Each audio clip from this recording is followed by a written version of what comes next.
Hello and welcome to Clamp, the weekly podcast where we talk about all things related to creating, living, and making projects. I'm your host, Morley Kurt.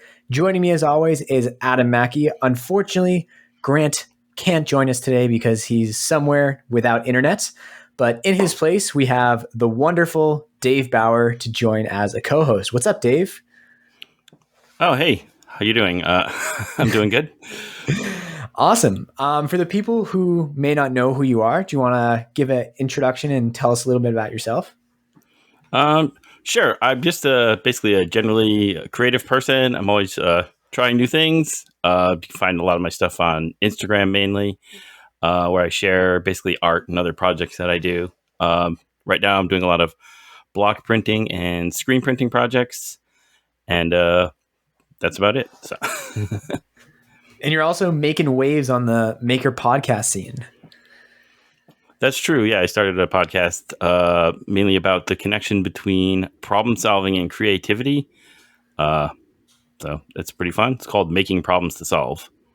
Yeah, it is good. I went on it. You're a great interviewer. I had a great time, which I feel like as a guest on a podcast, I felt the best way. You know, it was relaxing. It was fun. I just felt like it was a good conversation that was easy to have. Oh, that's good to hear. That's exactly what I was trying to do. So I'm glad it was working. Awesome. Well, I think, or I hope, I think, and I anticipate that you'll have a good amount to say about today's topic, which Adam had the idea for this week. So Adam, do you want to tell us a little about the topic? Yeah, sure. So I was talking to my wife the other day. We were talking in the car, just chatting like always. And we were talking about how whenever I make something, it doesn't come out how I want, or if she asks me to make something, it's not to the perfection that she expects. Not that she expects perfection, but it's usually pretty like her nickname for me is Mr. Dodge, because I rush things. I rush everything because I feel like I need to get it done as soon as possible because, you know, she wants it yesterday, or I rush things to get a video done. I rush things because I want to try and put out a video every week or every 2 weeks, and that makes me do things quicker than I should. And then I take like the quick route and don't make sure that my lines are cut perfectly straight and all that sort of stuff. And I was just talking to her about how, you know, I really want to slow down with my making and get things right. And, you know, just because I think I can make something in an hour, and this honestly is why I haven't really been doing the 1 hour builds, is because yes, I can make it in an hour, but it's not going to come out to the perfection that I would like. You know, I know that things aren't always perfect, and that's like what some people like about handmade stuff, but things like aren't as good as what they should be because I rush them, and I really want to start taking the time to slow down and get them right. Yeah. I met for drinks with a fellow maker in Toronto last week, and we were doing the thing you do when you meet up with a fellow maker and telling each other what sort of projects you're working on. And he was talking about some like a smart greenhouse that he built on his balcony and these Python coding projects that he was working on, totally just for fun. You know, I don't even think he was like sharing them online. It was 100% for his own enjoyment. And in some ways it made me a little like melancholy, because I don't really feel like I have that same sort of hobby viewpoint of my making at this point. That's not to say that I don't enjoy it, but it's two, you know, very different ways of doing it. One is like he can take as much time as he wants, you know, put in all of the time to get like the highest quality smart greenhouse that he can and do all the extra things, make a whole app about it if he wants. But for me, like, it definitely feels like there's a bit of a barrier sometimes to making larger projects because I feel, you know, in some ways beholden to the pace of putting out videos. And honestly, I think for my personality, that's mostly a good thing because I like working quickly and I like the satisfaction of getting things done on like a weekly or bi-weekly basis. But, you know, I am starting to want to do some bigger projects, and I'm hoping that as I become more like experienced in the content creation game and figure out how to work the best that I can do, I'll be able to like stagger those bigger projects. So eventually, kind of like Jimmy does, you know, you're working on 10 big projects at once, and then they're coming out on a weekly basis. But I don't really feel like I'm Yeah. quite there yet, but that's the goal. For sure. And I mean, that putting that sort of stigma on yourself, though, or that expectation is what's going to make you rush, which is what I want to try to avoid in the future. Yeah. Yeah. I think one interesting thing that happened recently, and I can talk about this more later on because it is a little more in depth, is with this next pallet table. Because unlike the last one, I sold this one before it was even finished. So like I knew the purchase price. And so rather than trying to like not take too much time on it, because the more time I took on it, the more I wanted to sell it for, now I have like a pretty clear sense of how much time I can and should spend on it, because I can figure out that hourly rate, subtract the cost of materials. And it just makes everything a little easier when those expectations are lined up. I feel like that would actually make it harder for me, though, because I tell myself, all right, well, this is what my hourly rate is. This is how much I sold it for, so I have to get it done in this much time. That's probably going to make me cut corners.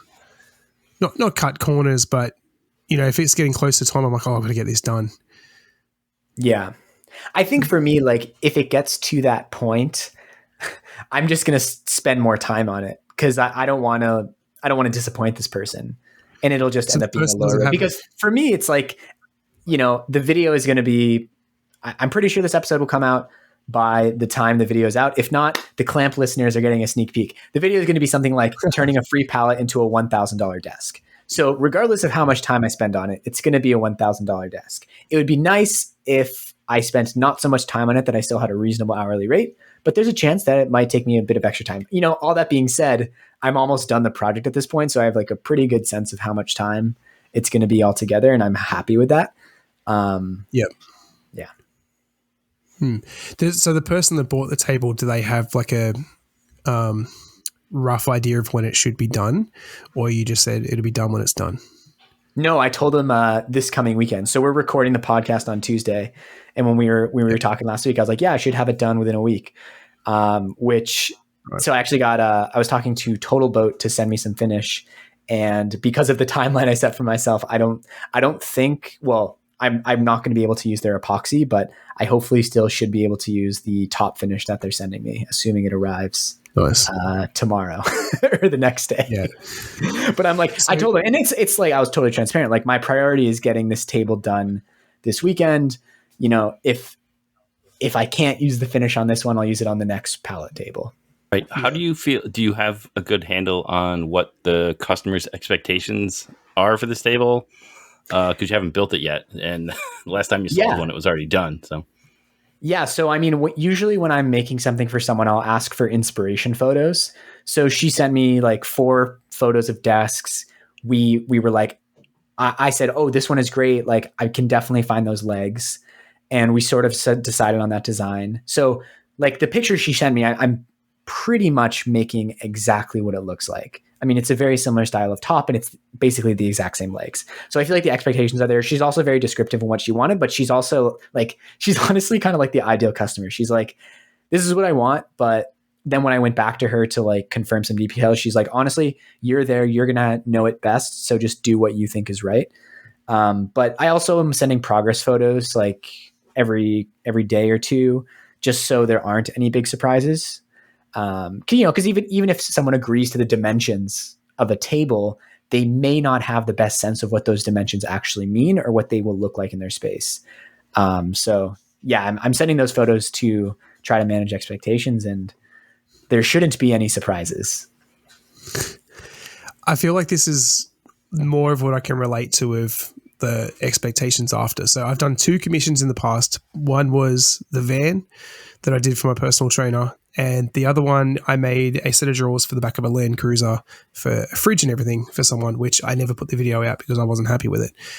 And both times, I really underestimated the amount of time that it should be spent on it, which then made me rush and do things that I weren't happy with. The van, I had a couple of things I had to fix up afterwards because I didn't do them right. And, being a commission and everything, and someone's paying me, I want them to be correct.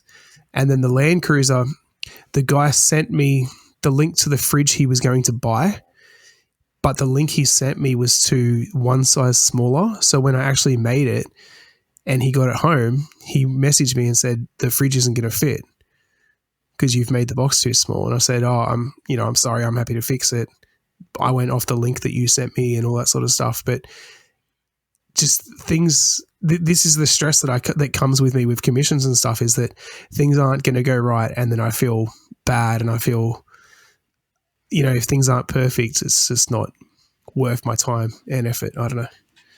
I think when I was taking my project management class in university, one thing the professor said that really stuck with me was like, the most valuable thing you have is your reputation. Like, you can lose money and you can always make money back, but if you lose your reputation, there's no coming back from that. So, that's a little extreme. I think it's also true. And I think it plays into the fact of like, if this table takes longer, then maybe I just won't make money on it. But when it comes to doing something for someone else who has certain expectations, I feel like to be happy with the work, I just need to maybe lose money on that one if it's not going right. Yeah, for sure. I mean, in saying that, I didn't really lose any money out of it, but I learned a lesson. And that lesson is to confirm that it's the correct link and the correct fridge before I make the project. I said to him, look, I'm more than happy, like, bring it back. I'll find a way to make the hole bigger so the fridge will fit. He said, look, don't worry about it. And I don't know, but in my head, I'm like, oh, he's just saying that because he's not happy with the work. He'll go find someone else to do it or something. But, it is what it is. And mistakes happen. It's going to happen. But as you said, even if I did lose money fixing it, the reputation is the main thing. Like, he'll say, well, there was a mistake made. And in his head, hopefully he's thinking it was his fault. And then if he says, well, I stuffed up, but he just fixed it anyway, that reputation is going to be there. It's like what Jimmy DeResta says all the time about, he's like, oh, if I make something for someone and they ask for a specific color and I paint it and then I deliver it and they're not happy with it, I'll just go repaint it, because they're going to turn around and say to someone else, word of mouth, of like, oh, he fixed it for me, even though I wasn't happy with it. People people, I can't think of the word I'm trying to think of, but yeah, that reputation, it's a big thing. I think another part of it is that many makers, we put really high expectations on ourselves and are like very critical of our own work. And I think it's good if you can recognize that in yourself, because it also probably means that you are criticizing your work more than other people are. So even if you're noticing all the defects and everything, as long as you know that that's a thing that you do, you can be relatively confident that the person you deliver it to is not going to notice most of those defects. Because if anyone is getting something handmade, they know that it's not going to be perfect. And if they do think it's going to be perfect, then they're just not being very realistic. And just if you know that you have those really high standards about yourself, you just need to kind of trust that the thing is going to be at least good. It's really funny you say that, because I preach that, but I don't believe in it for myself. So, I kick myself and say, oh, it's not perfect. It's not perfect. My wife, she doesn't do it anymore, but she used to be a cake decorator. Like, she's got scholarships and pastry making and all that sort of stuff. And every time she made a cake, she'd beat herself up. And I'm like, I would always say to her, look, they don't notice. People don't care. People see the final product. They're not going to see that one crease on the back of the cake. And she would beat herself up over it. But then I do the same thing to myself and beat myself up if there was a crease on the back of the cake. It's funny how we can say that, but when it comes to ourselves, we don't realize that we do the same thing. Yeah. And I think it's a hard part of it as well, is that any final product is like the summation of all of the little parts. So part of me feels like, in a way, you need that sort of like really high expectations on yourself to get something that's really nice. Because if you don't have those expectations, then you have a bunch of little mistakes and rough things that results in a larger thing that doesn't look very good overall. For sure. But you got to manage it. Yeah, for sure. Yeah, definitely. And a lot of that we put on ourselves, because you'll come up to a new project and you'll be like, you have the confidence that you can figure it out at the beginning. So you order all the materials, you get all the materials, get everything together. Then as you start to do it, your confidence, you always have this curve where your confidence starts going down. You're like, I'm not sure I can figure this out. And as you get, towards the bottom of that, you lose a lot of motivation to really put in all of that time and effort. And, sometimes you get towards the end, you're like, this is good enough, but you lose, you can definitely get yourself tied up with time as you have those delays of confidence and you're trying to figure things out. Yeah. Yeah. And it's good to recognize your own like personal graph of confidence and motivation over the course of a project. So I'm personally feeling very similar to the last palette table build, in that last time when I was working on it, it was like I reached this point around like the 70% mark where I was starting to feel like kind of down. And I'm starting to feel that again now, because it's like getting towards the end and there's less and less things that I can change. Like it's looking closer and closer to the final product. And you start zeroing in on the little details. And if you're working on a lot, it becomes difficult to like see the whole thing as a finished whole. But I'm trying to remember, like, no, just remember, like, this is what happened last time. And then everything turned out awesome in the end. And so I'm trying to just kind of remember that. And I think part of it too is it may not seem like a very big project, like it's a simple table. But for me, it's like, especially compared to the YouTube videos that I've made recently, it's a lot bigger, and not just the build, but also the video production. And so part of me starts to feel a little anxious of like, putting in a lot of effort in this, taking a lot of time, haven't put out a video. So this past week I was debating like, should I try to put out a little 3D printed repair video, because it's probably going to be about like 9 or 10 days from when this video comes out to when my last one comes out. And is that too big of a gap? And after some like introspection, I kind of was like, I think in the grand scheme of things, the cost of the task switching, like totally changing gears to work on another project, even if it only takes me 2 days, is not worth it. Like I would rather just focus, because this video has so much more potential than like a small thing that I'm trying to shoehorn in. That being said, I did get another project idea yesterday, and I bought some materials for it, and I'll probably start filming it tomorrow. But that's just because I'm excited about it, and I think it's going to be a good project. I'm probably not going to get it out before the palette table video. That's interesting. You bring up task switching. I think that definitely for people who aren't full-time makers, that probably is one of the biggest costs that we have is, if you're getting in the workshop, after your kids go to bed, or only on the weekends, or not even every weekend, that, restarting every time really makes it difficult. So it's that managing your time and, keep, understanding how that affects your mood and your confidence and your motivation to finish. That's definitely a big deal. That's something I have to think about and really manage my own.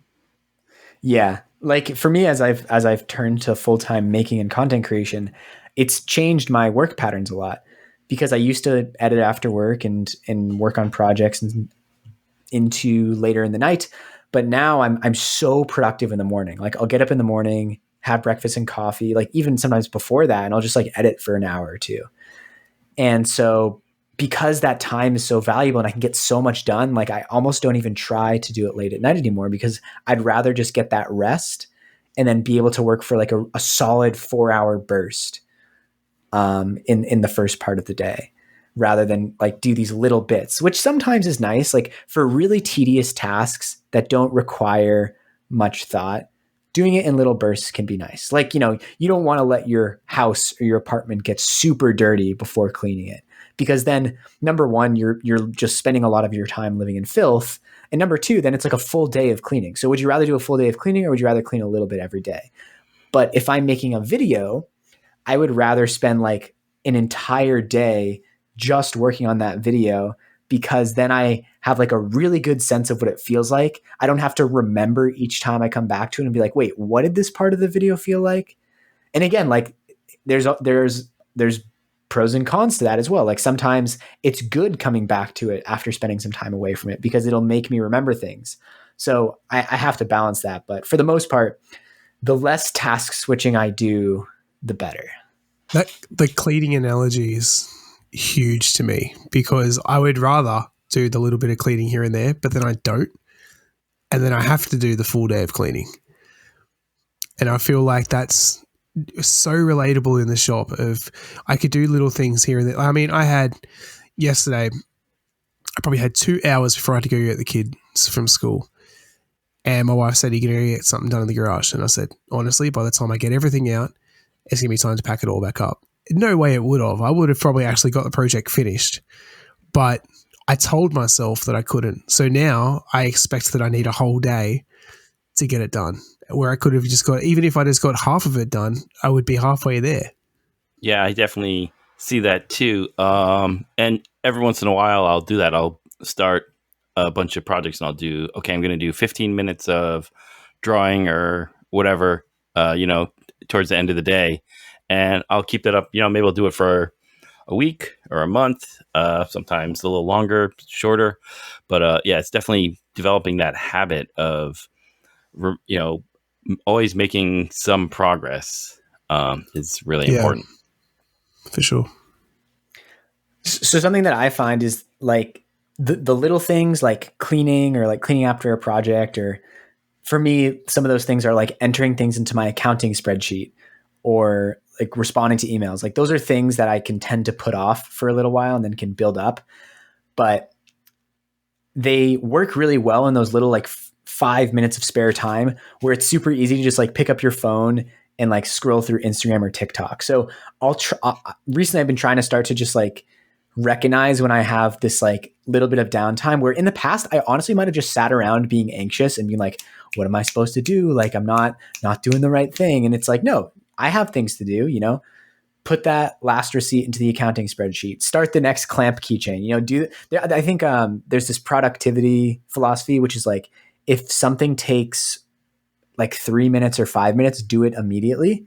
Like there's no reason to put it off. Just do it right now.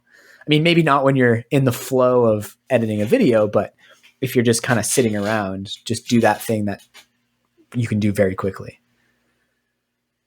That's definitely a great philosophy. I've heard that before, and you can see how that definitely would work, because just thinking about it is more effort than just doing it. So, and then you can end up with anxiety, or again, the task switching cost of getting back to it later.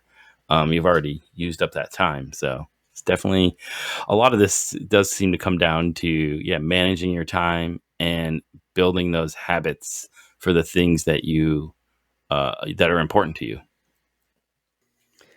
An expression that someone said to me recently, and it was specifically about living with anxiety, was like, why live it twice? So to live something twice, as in like spend time dreading it leading up to it and then actually doing it itself. And, you can't always talk yourself out of anxious thoughts, but I think one thing that you can do is actually work on something in the real world. And then that sort of overtakes whatever fantasy that you've made in your head. So like earlier, Adam mentioned, you start in a project and things always go wrong. Like things rarely go according to plan. Something will be different from what you expected. And I think for this Torah lectern build, I was like, I knew that things were going to go wrong, but I wasn't sure what those things were going to be. And that was making me anxious. So just working on it and then discovering something that went a little not according to plan actually felt kind of good, because then I could like solve a problem, and you get that little like dopamine hit of doing something successfully. So it actually in reality felt the polar opposite from what I was afraid of, as long as I give myself enough time to do it. So like, if I left that to the last minute, then it's a different thing altogether, because I don't work well like that. I like to give myself plenty of time when I work on stuff. But to actually like start, like let me just start working on this little part and see how I can make it. And then you just get that little bit of momentum that in a lot of times will just alleviate that anxiety. Yeah. I've been doing that with editing a bit lately too. Like I'll have a project that I've completed or whatever, and I know I need to get the editing done, but I just can't be bothered to start. But then as soon as I start, I get excited and I want to get it finished, and I have all these ideas and all that. So sometimes just getting started helps me with that. But trying to again, slow down with my editing because I tend to rush it just to get the video out, and I want to make better videos. So I used to feel that with editing a fair amount, especially when I wasn't making videos as often. But as I've been more consistent at it, I think I've just, I do it so much that it doesn't get built up in my head in the same way anymore. But something that I found that really helped was that like there was always a series of steps that I would start a video with. So first I'd have to create the project. Then I would have to import the footage. Then I'd have to bring it into the timeline. And then I would have to work on the intro. And most of those things like don't require much brain power. They're just like clerical steps. Even honestly, even looking for the music, like looking for music for me can be like a really fun experience. It's just like browsing, see like what's being recommended to me. What are the new releases on Epidemic Sound? And then because most of those steps like don't take a lot of effort, then I would find myself like stumbling into actually doing the work, like the work that does require effort, because you get that stuff out of the way and then like you kind of trick yourself into just going.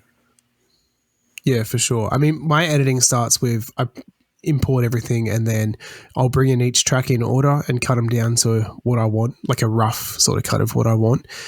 But honestly, looking for music for me has been the biggest stress lately. I signed up to Epidemic Sound for the first time, like officially paid for it as opposed to just doing the trial. And there's so much that I just don't know what to look for.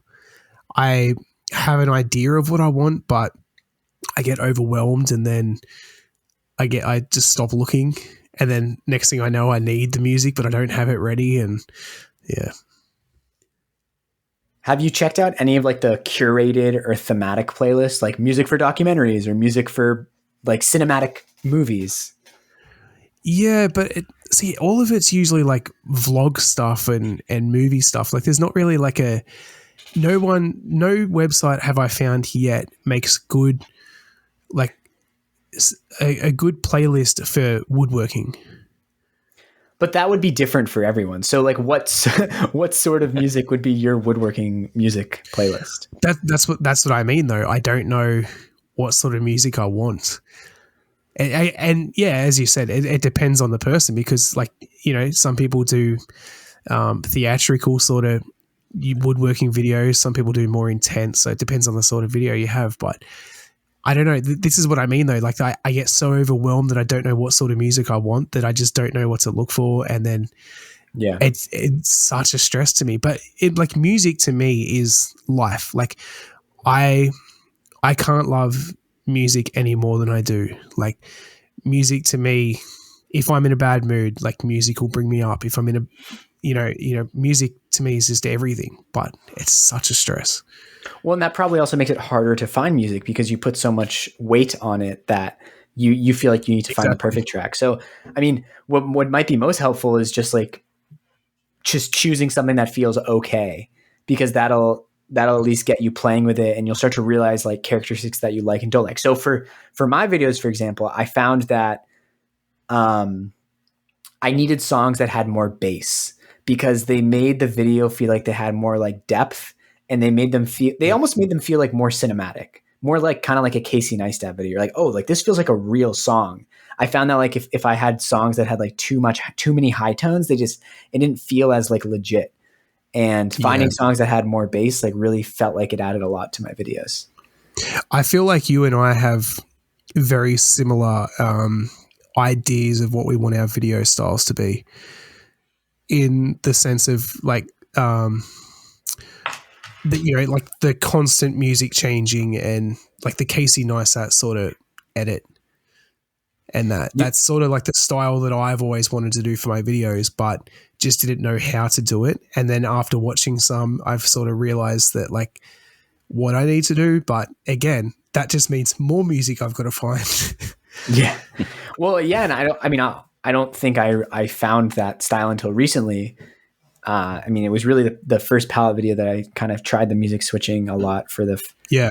At least in its present sense for the first time. But then also what's nice is that like, now that I had that one, now I have like a little library of songs for specific moods. And I'm almost trying to like make some memes in my songs with like, there's a certain song that I think is going to become the sanding song. Like David Basciuto. Yeah, I mean, it doesn't have sanding in the lyric in the same way that his does, but yeah, I know what you mean. It works Yeah. really well for like a sanding time lapse. Yeah. Right. Yeah. That's interesting because it kind of brings up another way to look at things, because I kind of decided that I don't know what kind of videos I want to make. I like having videos, but because I just don't really have a good direction, and it is time consuming. It takes me months or years to make a video, that right now I've decided I'm not going to try to make videos. So I have some bigger projects, like I was restoring this drill press, and because I was going to make a video, I didn't make a lot of progress on it because I'm like, well, this is too much work to make a video. So I'm deciding that maybe videos aren't my thing right now anyway. And so it's like something isn't working and you're putting it off. Maybe that's not your thing. Try something else. That's actually a very good point you bring up. Like, say for instance, this coat rack that I want to make, the amount of things that I could have got done on it already, but then in my head, I need to set up the camera. Oh, I got to make sure it's a good enough angle to get this shot. I need, and that adds a lot to it. People might not realize, but making YouTube videos adds so much time to making a project. I've got 3 C clamps that I need to cut up. And I can't just go cut them up because I need to make sure that I'm in a good spot where I can get a good camera angle and get the camera all set up. And, it takes time. You just got to make 100 more videos. Then you'll be doing it in no time. Yeah. I agree. But I very much feel what you said, Dave, in that, like, if something isn't feeling right, it might be time to just at least put it aside for a while. So I'm feeling that way with the bike restoration right now. So I started that. I was really excited about it when I got it, and I got Evaporust to send me some stuff. So now I sort of feel like I need to do it faster because I'm sort of like, I want to provide a good product for them. But it very much does not feel like the right time to be working on it right now because, like, I'm doing like woodworking and 3D printing stuff. And so, like, it's so out in left field, and there's this part that's super rusty that, like, I'm having a lot of trouble with, even like with the Evaporust.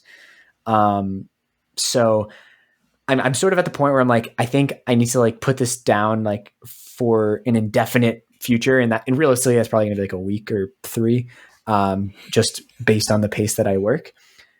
But, and I think that's a very common feeling with like any maker who's like doing a lot of different projects. Sometimes things just naturally fall to the wayside for like a couple weeks or a couple months. It doesn't mean that for me, it's that the passion is gone. It's just like, it just doesn't feel like the right time to be working on this thing. Yeah. And because it's so different from everything else you've ever done, that you probably don't have a good picture of exactly how it's going to go. And you don't know what to expect. So yeah, maybe you really need 2 bicycles.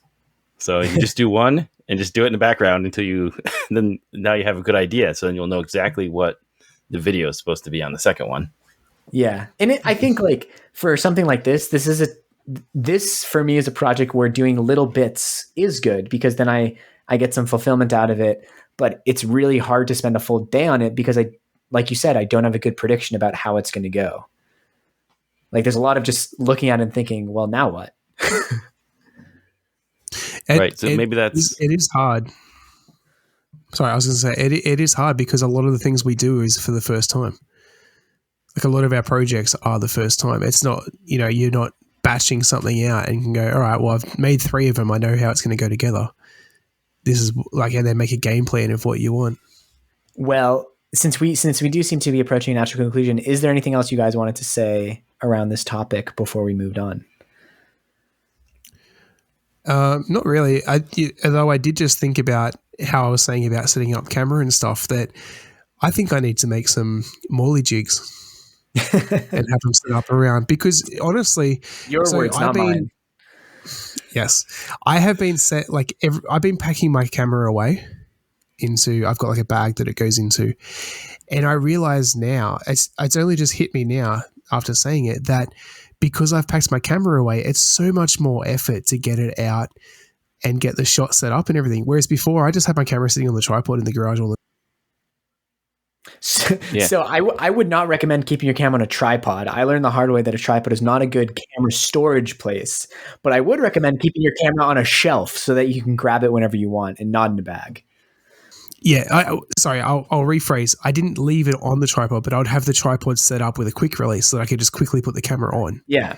Whereas now I've got to unfold the tripod, get the lens, put it on the camera, all that sort of stuff. Whereas I think if I had some Wobie/Morley jigs around where I could just clip it on and get a shot, it probably would be a lot better. Yeah. How many metal surfaces do you have? 0. Do you need a? My entire workbench is now made out of metal except for the top. Okay. Because I got a new one. I was going to say you should get some frog pods. That's another option. Yeah, that's a good idea. Yeah.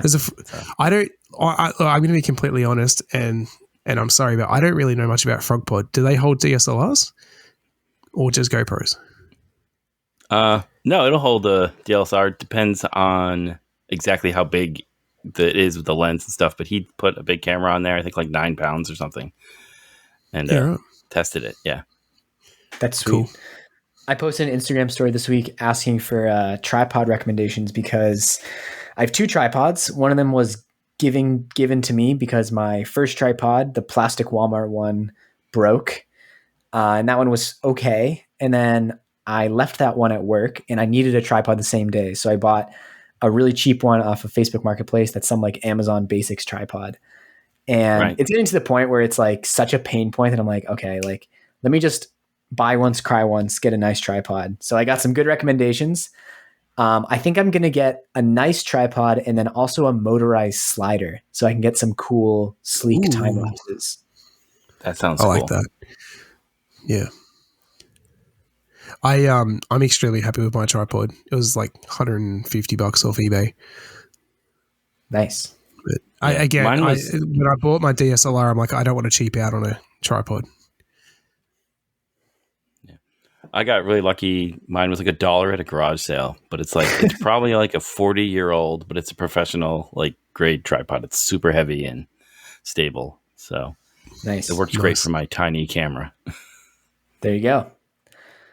All right. Well, before we move on to Clampmendations, I'd like to give a big thank you to our patrons, especially the F-Clamp level Brent Jarvis from Clean Cut Woodworking, Vincent Fryer from Because We Make, Austin from The High Caliber Craftsman, Scott Oren from Dad It Yourself DIY, and Joe Herdina. Everyone who supports on Patreon, not just the top level, gets access to the pre-show and after show, which I think are pretty great. Dave was on it today. He listens to them. Dave, would you agree the pre-show and after show are worth listening to? Yeah, I listen to them every week, and it's always fun. Nice. You heard it from Dave. Everyone, all patrons also get a handmade leather keychain that I make and emboss. They're serialized, one of a kind. And to learn more about all of that, you can go to patreon.com/clamp. All right, Clampmendations. Clampmendations. My Clampmendation is, it's an artist. It's Pixel Palmer on Instagram. Their studio is called Taft Street Studios. It's an art studio in Rhode Island. They mainly work on lino cut prints and screen printing. And it's just really cool stuff. It's definitely the kind of style that I'm interested in doing myself. So I really get a lot of inspiration from them. And I've sent them a bunch of messages asking questions about techniques and stuff, and they've been really helpful. So it's definitely a great follow if you're interested in that kind of thing. That's super cool. So nice. Are most of these block prints or the blocks that made the prints like hand carved? Yeah, they're all hand carved. Wow. And they use those like speedball little tools?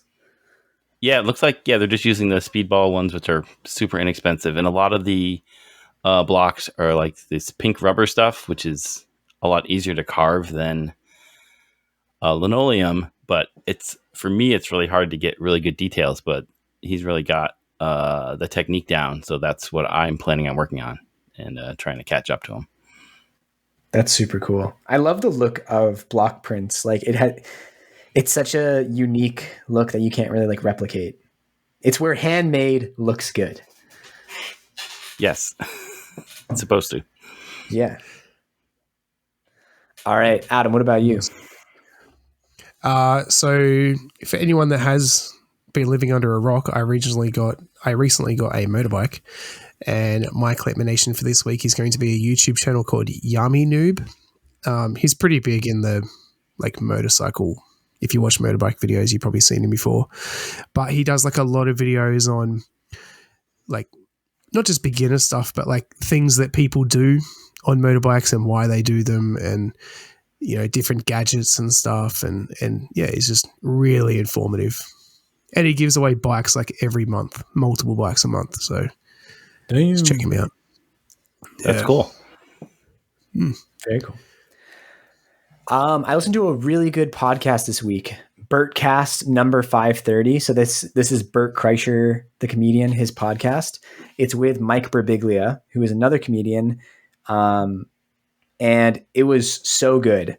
They talked a ton about storytelling and just like the comedy business in general. But I think if anyone is interested in like trying to write stories or make better YouTube videos or just tell stories in any variety of mediums, it's just a really good listen. So Mike Birbiglia has done like, he's worked with like a lot of amazing comedians. He's a writer. He's written multiple one-man shows. He's written comedy specials and is just like a pretty masterful storyteller. So it was just like a fascinating, uplifting podcast. I really enjoy Bert Kreischer's podcast because he's super funny and like has great stories, and we'll just talk about like everything in the comedy world. So it was really enjoyable. That sounds cool. I'll have to check that out. Mike Birbiglia also has his own podcast, and it's great. It's one of the working it out, right? Out there. Yes. So I think I listened to the one with Bill Hader, which was really funny, and maybe Fred Armisen as well. Yeah. But I should listen to more of them because those are really good. It is. Even if it's somebody you don't think you're interested in, you'll always learn something new. It's really cool. Yeah. And the special of his that I watched and really enjoyed was My Girlfriend's Boyfriend, which is, I think should still be on Netflix. I'll have to watch it. Yeah. All right. Well, Adam, do you have a Australian word of the week, or are we not doing that anymore? Are we out? No, I got one. All right. I got one. My Australian word of the week is going to be knock off. 2 words. Knock off. So that's tricky because it definitely has a meaning in America. In That's that, like a couple of meanings too. Going to assume would be like to finish work. No, well, maybe, but that's first what I was meaning thinking of. Yeah. So the first meaning that comes to mind for me is like a fake, like a counterfeit. Mm-hmm. Right. That would be the other one. So. Yeah. But you're also knock off would mean like to skip out of work, like to play hooky, or to get out of there. Well, no, just like it's knockoff time. But that's so Australia has kind of 2 meanings. One would be counterfeit, and the other one would just be to steal. So I knocked it off. Yeah. Okay. Interesting. Yeah. All right. Well, learn something new every day in Clamp. Thank you, Adam. And thank you, Dave, for coming on. This was great. Everyone should listen to Dave's podcast, Making Problems to Solve. That is the title, right? That's right. That would be extremely embarrassing if I got that wrong. It's really good. Check it out. And Dave, if people want to see your work, not in a podcast medium, where would they find it?